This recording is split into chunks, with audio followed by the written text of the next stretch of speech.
Hello, Wadsworth. I'm Roger Wright. I'm the director of the Four Cities Compact and employee of the Wadsworth City Schools. And really excited today to bring you some special guests and wonderful stories here. Very appropriate. 4th of July is coming up that we celebrate the birth of the United States. And I've got some special guests to help me do that representing the Wounded Warrior Project. So we have Deven and Christine Schei, and we have Mary Tallouzi. And folks, welcome. I know you came a long way to join us here in Wadsworth, Ohio, but we're very excited to have you. And I know you're here, on behalf, Deven, you've been here before, but on behalf of the Wounded Warrior Project, and just really excited to be able to do a show about that today and tell your stories and what you're here for. So, Mary, I'm going to start with you. And tell me what brought you to Northeast Ohio and what was the big event that you're here for? Well, Mark Wadsworth invited me, here to Ohio, and it's my first time in this state, so I'm really happy to be here. He has a blind golf tournament, and not only was the invitation enticing, but I'm like, oh, what? A blind golf tournament? Okay, I have to see this. See this. How does this happen? Yeah, right? So what an honor to be here. Yeah, so Mark Arnold, American Blind Golf, has been associated with Wounded Warrior Project. We've had Mark on before, so great organization, and nice that they invited you here. Well, Mary, I want to talk a little bit about your story here and how you got involved with the Wounded Warrior Project. So you are a Gold Star mother, yes, and you're a spokesperson for the project, but maybe just tell us a little bit about that. Correct. A lot of people do not know what a Gold Star mother is, and it is in my case, it is a mother who has lost a son or daughter in combat, or in our current conflicts in the Middle East, which is what we're dealing with today. And so on September 25th of 2006, my son was critically injured. I was flown to Landstuhl, Germany, and my journey started there, and just took us on an event that we were not only not prepared for, but neither was the nation in regard to traumatic brain injuries. And that's what really encompassed my life at that point in time. So it was one of the most severe injuries that anyone had, had during these conflicts. And so again, it was starting at Landstuhl and coming to Bethesda and going to Walter Reed and the Richmond Polytrauma in Virginia. We went to a private facility, Kessler Rehab in New Jersey, which was really kind of leaps and bounds for us. We made the New York Times getting to that facility with Daniel. It was not something that the military was used to doing, which was send us out into the private sector. And I'm very big on the private community, the private sector being involved with our warriors that are coming home injured. It's very important, it's critical, and time is of the essence when it comes to a traumatic brain injury. So that later, after I lost my son in 2009, I took care of him for 2 years and 5 months, and when Dan died, I just remembered sitting for 7 months wondering what I was supposed to do. And then reflecting on the families that I met in the major medical facilities that were both military and private, and knowing that what I've just gone through, the world needs to know about. And that's what I do as a speaker for Wounded Warrior Project. I share my journey with Daniel. I talk about Wounded Warrior Project because I met them early on, and as being the best advocate for Dan, meant that I had the best support. I had Wounded Warrior Project in my ear the entire time that we were negotiating what to do next, where to go. When we come home and our sons are so critically injured, the entire atmosphere is he's not going to survive. He's not going to make it. So I don't know why you're doing this. And we as parents, of course, are on the opposite end of that spectrum, and we will do everything in our power to make things better for them.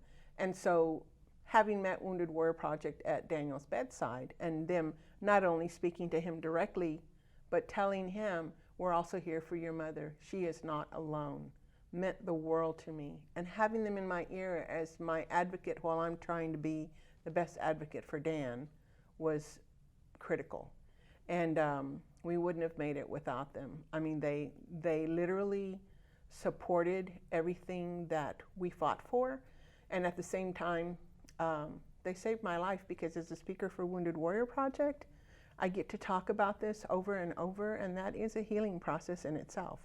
So I'm very, very grateful for Wounded Warrior Project and what they do today. And the most important thing is they're so innovative, and they're thinking about what is the next step, what do we need to fix now, and they're doing it successfully, whether it's through legislation, whether it's through partnering with other organizations, whatever it takes to make it better for our young men and women to survive. And that was the missing piece. It is a new idea, and we cannot settle for the status quo, and we have to move on and show the world what is supposed to happen. And so I'm very, very proud to be a part of this organization. Great, great. Deven, you and Christine, I know you have a similar story with Eric. And so Deven, if you want to maybe talk a little bit about your brother and how he became involved and you guys became involved. Yeah, my brother was on his second tour in Iraq, in Mosul, Iraq, on October 26, 2005. A sniper took a shot at my brother that was about 300 yards away, and it was a .7.62 armor-piercing round that entered his skull right above his right ear and exited right above his left. Shattered his skull like a piece of glass, and he survived. Just like Daniel was very fortunate with the medics that were there. And during his recovery, he was in Landstuhl, Germany for about 2 days, and then went to Bethesda, and went down there, and my whole family was there to be by his bedside, and we realized that he was in open-eye coma. And my mom stepped up and quit her entire life and moved into the hospital and made sure that Eric was taken care of 24/7, had somebody by his bedside to really encourage him to get better. And after about 2.5 months, he woke up from open-eye coma, and we realized that our life had completely changed with being a quadriplegic. Eric really made a lot of progress. My mom was by the side the entire time, and Wounded Warrior Project, just like Mary, was that voice in her ear that really encouraged her and helped her, and they helped us out personally by getting us plane tickets to go back and forth from New Mexico, where we lived, all the way up to Washington, D.C. They helped us take my mom out to dinner a couple times. They give us a Christmas together, so they've really done a lot. And then Eric got a lot better, and we take care of him in home, and we're very thankful that Mary lives right down the street from us and really helps out, because she had been there and done that and really knows how to help us out a lot. So we're very fortunate to have the community together, and Wounded Warrior Project by our side, along with multiple organizations. Yeah. I believe we have a picture that we could put up of a family shot here. But Christine, as we do that, maybe talk a little bit about Walter Reed Hospital. I know I read that in your notes on the Wounded Warrior site. Talk a little bit about Walter Reed Hospital. I think it sounds like you and Mary had similar situations, that you kind of get in this, you're put into this situation. You like Deven said, you really have to quit your life. You don't know what that future is going to look like. But talk about the support that you got from the Wounded Warrior Project while at Walter Reed Hospital. Yeah, Walter Reed is I had no bad experiences with Walter Reed. The nurses and doctors were very supportive and very caring. It is hard. My little girl at that time was 5 years old, which is hard. I had to pull her out of kindergarten. I had to quit my job to travel and to be there. I had to educate her. We were staying at a hotel, and actually it was the Malone House. And so to combine to be a mom to a 5-year-old and then being a mother and a caregiver to your severely injured son is very, very difficult. The nurses, like I said, were very, very supportive. They talked to us. It was very difficult. Wounded Warrior Project came with a backpack that had essential things. They cut the uniforms off these soldiers, and so they literally live in a hospital gown. Well, that's just not right. So there was shorts and a t-shirt and some socks, just some essentials so that you could dress them humanly again. And they came and asked us what we needed help with and talked to us. And they even so Eric was not awake, they grabbed his hand and they talked to him and told him that they would go be there for us and support us. But just like in civilian life, it is hard for any family to be uprooted and be there and stop everything. And you lose the income, you still have the same kind of bills that you always had. Right. Don't stop. So then you only have, what, 1 or 2 weeks of vacation a year? That runs out really fast. So I sometimes didn't see my husband for weeks at an end. We didn't have the money to fly back and forth constantly, and you can't rely on nonprofits all the time to do that. So it's a very difficult time. So Wounded Warrior Project has stepped up, and they're still in our lives today, and we're just very, very grateful. Mary, with Dan, you had those 2 years, so was it a similar situation where you're kind of going back and forth and you're trying to figure out how to manage the care? Absolutely, because my daughter was a student at the University of New Mexico at the time. She was 20 years old when he was injured. Dan was 22 when he was injured and 24 when he passed. Christopher, my oldest son, was older, so he would have been 28, 29 years old, and he was married and he had a life, and I knew standing at the hospital that the responsibility was mine.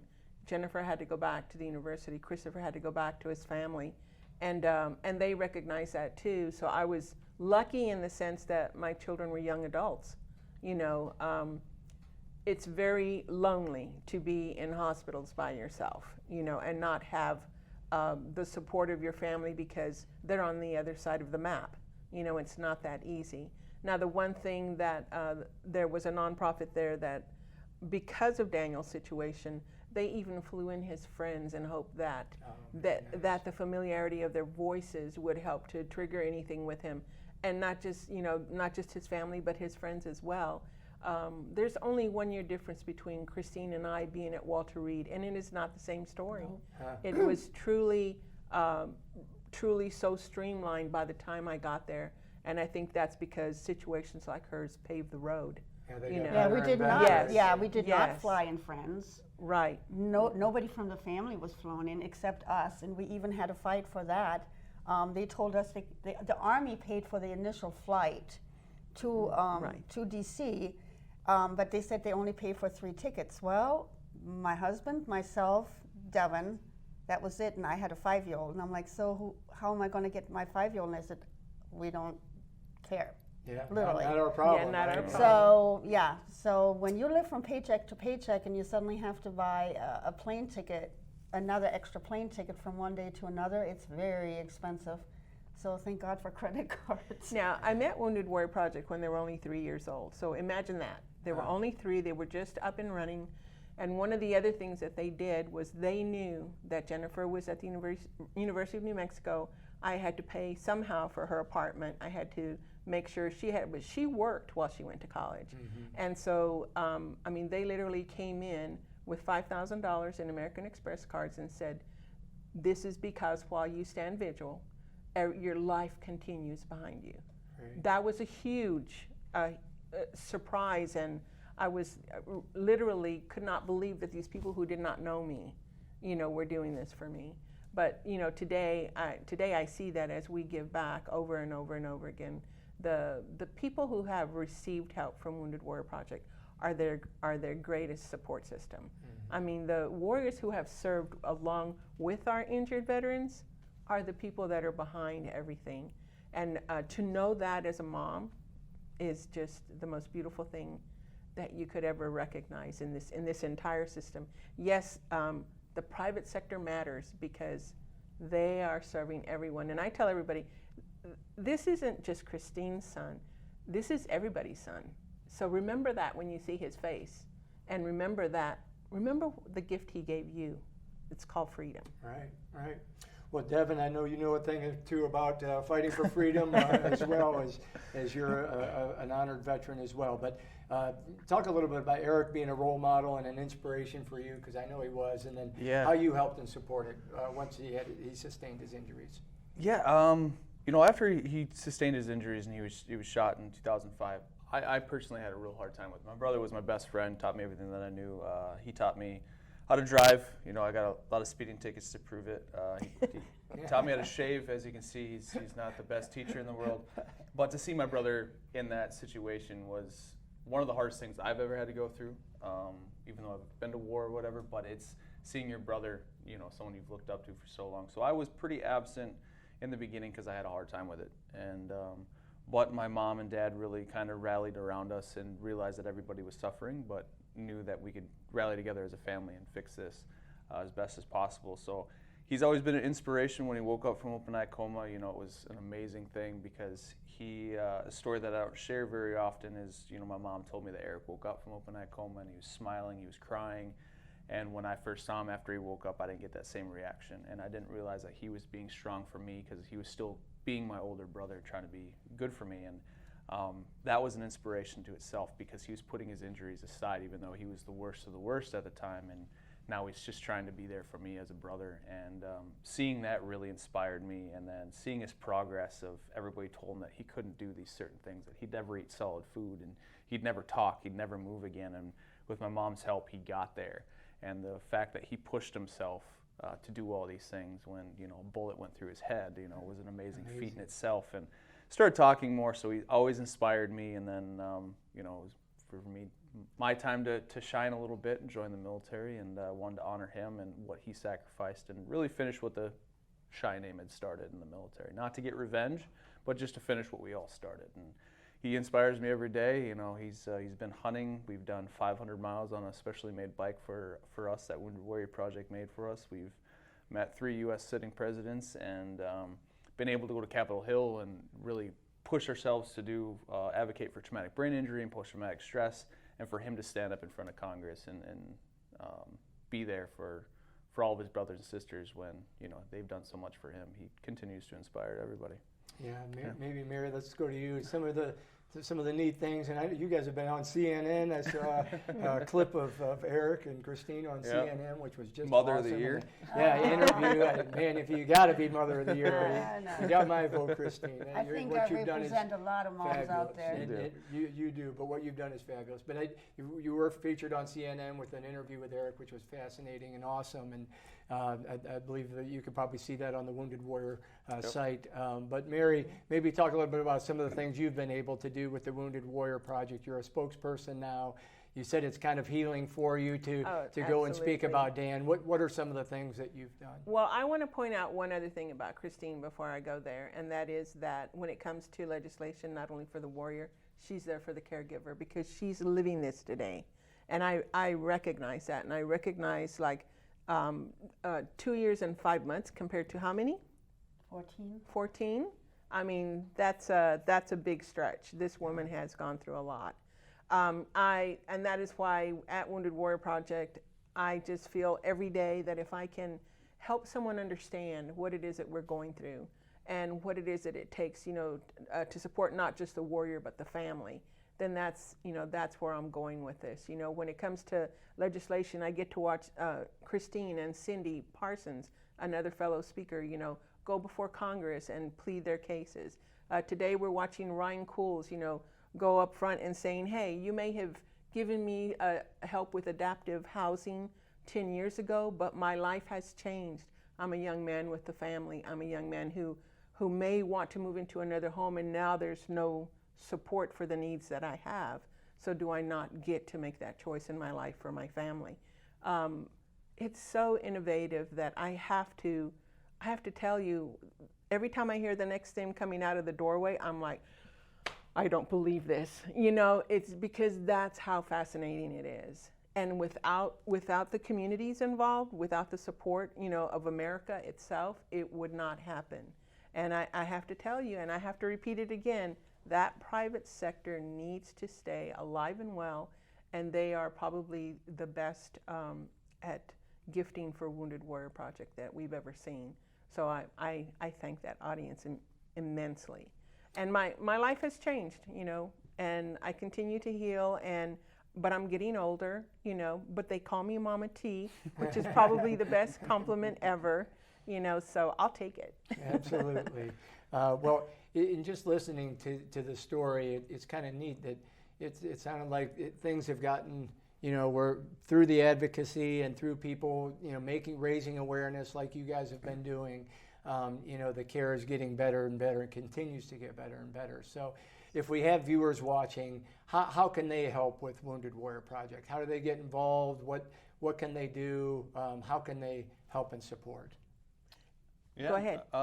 Really, if the community really wants to get involved, I always tell everybody same thing.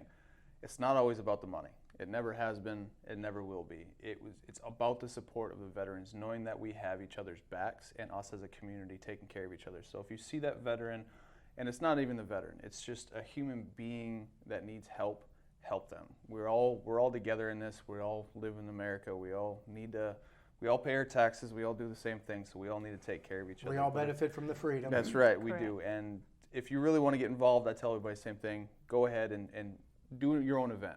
Whether it's a run, whether it's a bake sale. When I was living down in Texas, I had a little kid for his birthday decided he wanted to build his own Tough Mudder in his backyard. Instead of presents, he wanted to raise money, but wanted everybody to have fun running through his Tough Mudder.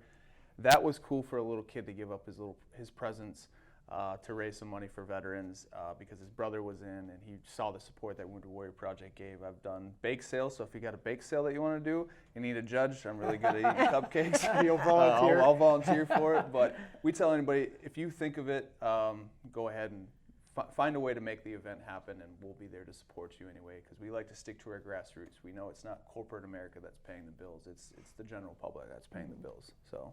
And there is a Wounded Warrior website. Yep, woundedwarriorproject.org. Everything is on there. You can read Mama T's story. You can read my mom's story. There's multiple stories on there from all warriors that we've helped and encouraged. We have well over 100,000 warriors in our system right now that we've helped, and they've benefited from the programs that we have. But yeah, we're going to continue to do that, and check out the websites. We got YouTube, Facebook, Instagram. We got all that social media stuff going on. So. Follow Will us. there be other events that you guys will be at coming up this summer? We do Sturgis. So any of those riders out there, you can find us at Sturgis. We'll be there with about 30 other warriors. We do events in Europe. We do events here in the United States. So you have soldier rides all across the country. You have 5 and 8K runs all across the country. We have golf tournaments all across the country. After this, I'm going to Sturgis, so I'm going to be on my bike taking off after this. So it'll be entertaining for me. I don't know, my mom's worried about it. I'll be all right. But Mama T has done quite a few, does a lot of events all around the country, for sure. Mary, any coming up? Well, actually, I'm going to be involved. San Antonio, Texas is involved in our Carry Forward for the first time this year. And I was born and raised in Texas, so I'm going to Texas to do the 5K. You know, so on the Wounded Warrior Project Carry Forward, you can go there and donate and support me and San Antonio. Support me in San Antonio so that we can, whip Jacksonville's butt. Yeah, that's right. That's right. Texas and Jacksonville is bigger. being our headquarters, Yep. They're like the competition. Yep. So. Yeah, Christine, how about you? Will There's you be no headed events anywhere? planned right now. I wish She needs a break. She needs a little vacation. Yeah. I wish there was a soldier ride I could take Eric with, even so they're physically very hard to attend, but seeing my son's face when he sits in that bike and tells him to row. Start rowing. Yeah. There's soldier rides all across Yeah, the country. so We that have would one be in neat. Cincinnati this year sometime. I'd have to look it up, but it's all on the website. But there's a big soldier ride that goes on, so come out and support. We don't really allow the public to ride with us because it is about the warriors and the healing, and it's about that camaraderie.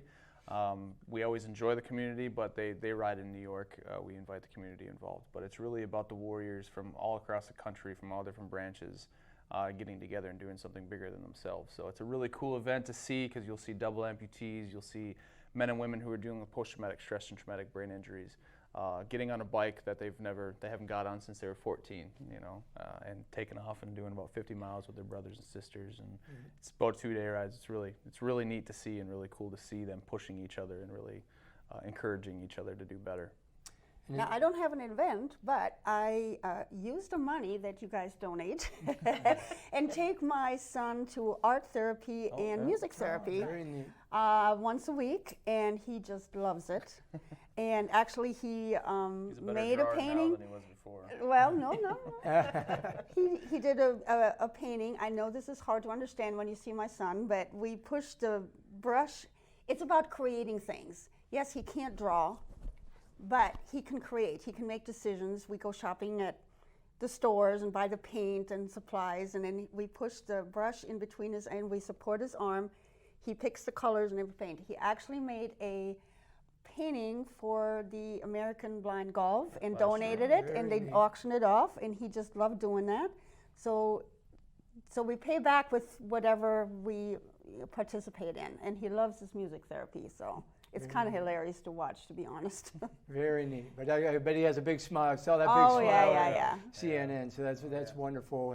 And then you do get the events like American Blind Golf. I do want to mention them. So Mark Arnold, again, we have the connection there. And different agencies will kind of pull together and we met in 2012, and they're an awesome group. If you look at our logos, they're pretty close to the same. And they've been supporting veterans and veteran initiatives here in Ohio, and it's an amazing group of men and women that come out and golf and make me look really bad at golf. But it's an amazing thing to watch, and they're just super humble about everything, and they've always been very welcome. The whole town of Wadsworth and Rittman and everybody have just been truly amazing to our veteran community, and we can't thank them enough for it.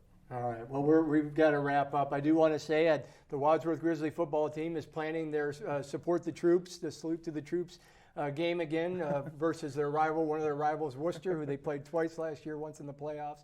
So it's going to be a big game. They're going to have the red, white, and blue uniforms on. They'll win. So that's something cool that they're going to do. And Deven spoke to the team last year, got them all pumped up, and got them a win there. But we want to thank you guys. Wonderful talking with you, meeting you. Thank you for your service and sacrifice. Appreciate it. Just tremendous stories. Thank you. For the Appreciate support. it.